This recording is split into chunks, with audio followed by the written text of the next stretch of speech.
Hello, it's me, Rochelle, again. Today I am back with another college video and I will be packing for a film shoot. For those of you who don't know, I am in my third year of university and I am a film student. I'm about to go on to a 4-day shoot. It will start tomorrow on Friday and end on Monday. And on the student film crew, I am the sound mixer, or you can also call it a location sound person, or you can also refer to the role as a sound recordist. Basically, I am the person who records all the sound on set. That includes dialogue, sound effects, and ambience. Also, once production finishes and we're into post-production, I will also be doing the sound editing for this film. Usually on a bigger set, you might have different people doing location sound and the post-production sound, but because it is a student film and student films usually have really small crews, I am doubling up in roles and I am doing both location sound and post sound. Yeah, so I thought it would be a really fun video to show you what I pack inside my bag for a film shoot. Before we get into this video, don't forget to subscribe to my channel and give this video a thumbs up. And with that, let's just get into packing my bag for a film shoot.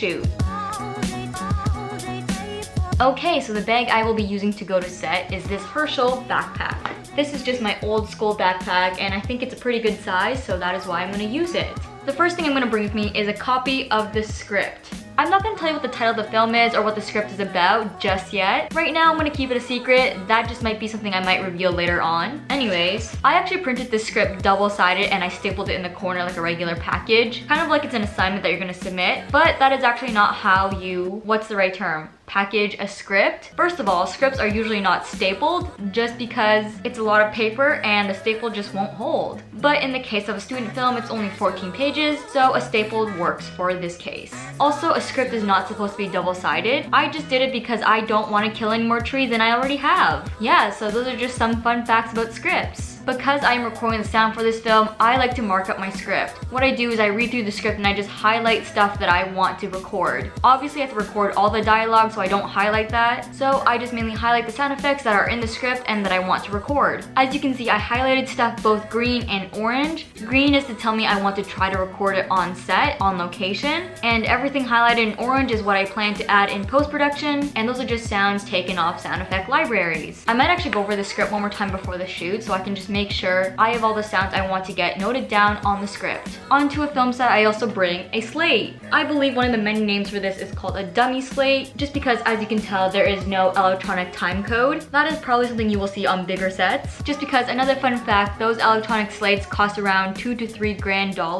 Yeah, that's a lot of money for just a little board with the time code. And the funny thing is, I learned that the sound recordist is the one who has to provide the electronic slate on a professional set. It's funny because the location sound person doesn't even use the slate and they still have to be the one to pay for it and provide it. How does that make any sense? I don't know. Anyways, if you don't know what a slate does, I'm gonna tell you right now. On this white surface here, all you do is write the information of the scene and the production. It will just help the picture editor and post to see what is being shot. But a really important job for the slate is sync sound in post. I'm just gonna do a little test here so I can show you. When you lift the sticks and you slam it down, that creates like a peak in the audio file, and that just really helps the sound editor sync the dialogue to the footage. That is, of course, if you're using the dummy slate. If you're using one of the slates with a time code, you can obviously sync sound with the time code. I hope I just provided you a good definition of what this does. I tried to explain it in the simplest way I could. Usually the school has a slate, but it's pretty crappy. It's just been used year after year after year, so I'm gonna bring my own just in case.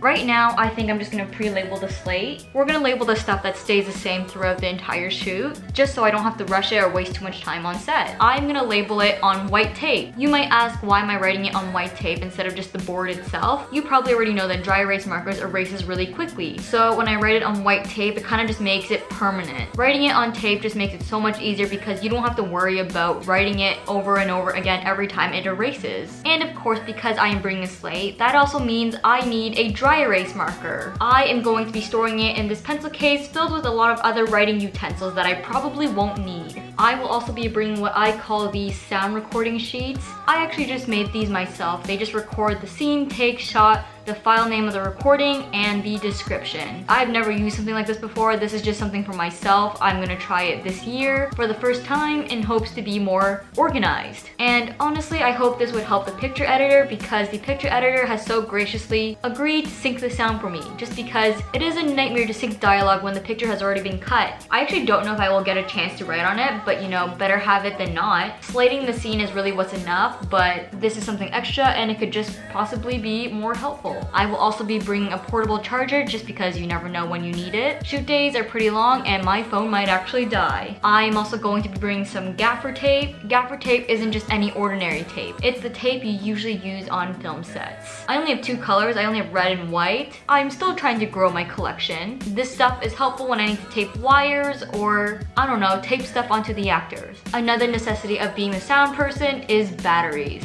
Majority of the equipment I will be using takes batteries. These are just leftover batteries that I used from last year when I did sound. I have a lot just because last year I did an outdoor shoot, and when you're outside in the winter, your batteries die really quickly. So I went through like 2 packages of batteries. Obviously I didn't use them all, which is why I have extra right here. In my bag, I will also be packing a hard drive, just because if I'm editing sound, I need some way to take all the footage home. I will also be packing an SD card reader because, you know, I need to get the footage out of my SD card somehow. I will also be bringing my headphones because, you know, I need to hear the sound that I am recording. The next essential is not related to technology, but it is a necessity for outdoor shoots. Especially because it's still kind of cold in Canada, I need to stay warm if we are shooting outside. So I am bringing a hat and I am bringing some fingerless gloves. They have to be fingerless because I still need my fingers to control the sound equipment. So my fingers might freeze and turn into icicles, but at least the rest of my hand will be warm. Something else that is pretty important is snacks and water. The set usually provides food, but I like to bring my own snacks just in case. I mean, it's just something I'm used to doing. Ever since it became gluten-free, I started packing my own snacks wherever I go. And I mean everywhere I go, just because you never know when you're gonna get hungry and you can't find any food that's gluten-free. So I always pack like a granola bar with me.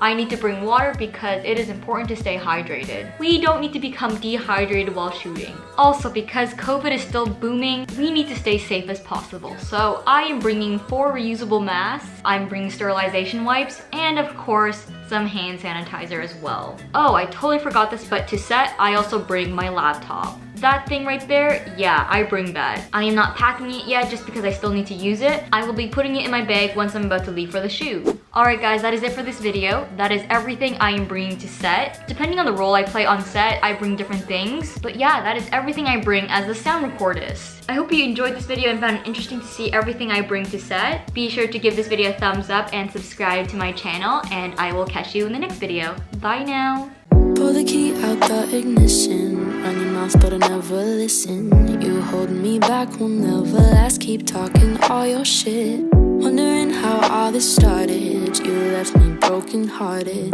You flip my words, yeah, this love hurts. Keep talking all your shit.